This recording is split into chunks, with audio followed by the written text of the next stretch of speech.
मालदार लोग तवज्जो करें, मेरी बात पर गौर करें। अल्लाह ने मालदारों को जो दिया है तो उनकी मेहनत की वजह से नहीं दिया। मेहनत मजदूर तुमसे बढ़ के करता है, ओवर टाइम लगाता है। खुदा ने ना अपने फजल से दिया है। मेरे एक बुजुर्ग दोस्त हैं, सादे आदमी हैं, तो उनकी एक बात मेरे ना दिल में बैठ गई। सादे लोगों की बात है, सादी सी। तो किसी शख्स के साथ उनका कोई थोड़ा बहुत उसके साथ मदद का रिश्ता था, उससे कुछ प्यार करते थे, तो किसी वजह से नाराजगी हो गई। तो किसी ने उनसे कहा कि अब छोड़ दें, आपका उसने इतना दिल दुखाया। तो कहने लगे नहीं, मैं छोड़ूंगा नहीं, मैं देता रहूंगा। क्यों? कहने लगे इसलिए कि मेरे दिल में बात बैठ गई है कि पता नहीं अल्लाह किदे नसीबा ना देंदा है। तो यहां से कोई खा जाए, किसी की मदद हो जाए। आपके यहां अगर मातहत कुछ लोग हैं, आपको किसी की मदद करनी पड़ती, तो अगर आपका ये ज़हन बन गया ना कि मैं साहब हूं और मैं इन्हें देता हूं और मेरी वजह से काम चलता है और मेरी तनख्वाह से चूल्हा जलता है, तो आपने बड़ी छोटी सोच पैदा कर ली है। अब कमजोर हो गए। अगर आपने ये सोच लिया ना कि मैं किसी को अपने ऑफिस से, अपनी मिल से निकाल दूंगा तो शायद उसे कहीं और नौकरी नहीं मिलेगी, तो आप छोटे आदमी। आपने कमजोर सोच रखी। हदीस पाक सुनेंगे तो दिल ठंडा होगा। इसे भी इमाम बुखारी ने लिखा है। हजरत मुसअब बिन साद रदी अल्लाह तआला अन्हु रवायत करते हैं कि एक मरतबा ना हजरत साद बिन अबी वकास रदी अल्लाह तआला अन्हु के दिल में ख्याल आया। मालदार आदमी थे ना हजरत साद बिन अबी वकास, और बड़े जर्नैल थे। तो दिल में ख्याल आया कि देखो ना, अल्लाह ताला ने हमें गरीबों पर फजीलत दे दी है माल और दौलत की वजह से। ख्याल आ जाता है ना।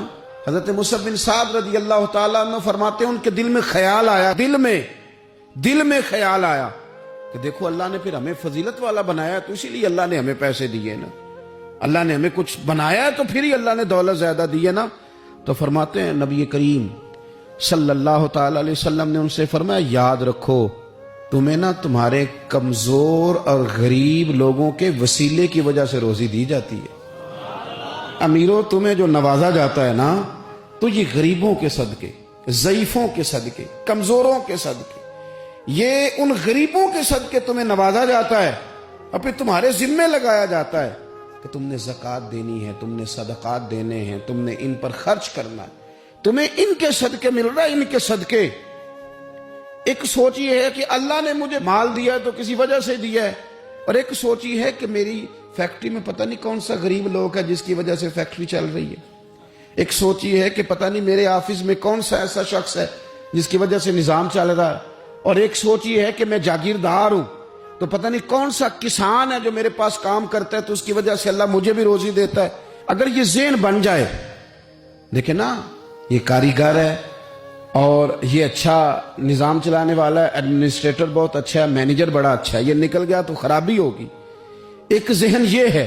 और अगर जहन ये बन जाए कि ये बंदा गरीब है, ये मजबूर है, ये तंगदस्त है, इसके छोटे छोटे बच्चे हैं और मुझसे तनख्वाह लेके जाता है तो इसका काम चलता है, अगर ये छोड़ के चला गया ना, तो हो सकता है जो इसके जरिए रिस्क आता है वो ना आए। अगर ये ज़हन साजी बने तो फिर मेरा ख्याल है कोई भी अमीर आदमी किसी गरीब को रुसवा नहीं करेगा। फिर कोई भी किसी के लिए इस तरह के लफ्ज अदा नहीं करेगा कि जिसके उसकी इज्जत नफ्स मजरूह हो। हम अगर ये थोड़ा थोड़ा करके रवैया अपने दिलों के अंदर पैदा करना शुरू कर दें और थोड़ी थोड़ी मोहब्बत को बढ़ाने लगे, तो आहिस्ता आहिस्ता हमें महसूस होगा कि हम कोई ज़रफ़ को ऊंचा ले गए हैं, हमारे दिलों को अल्लाह ने नरम कर दिया है।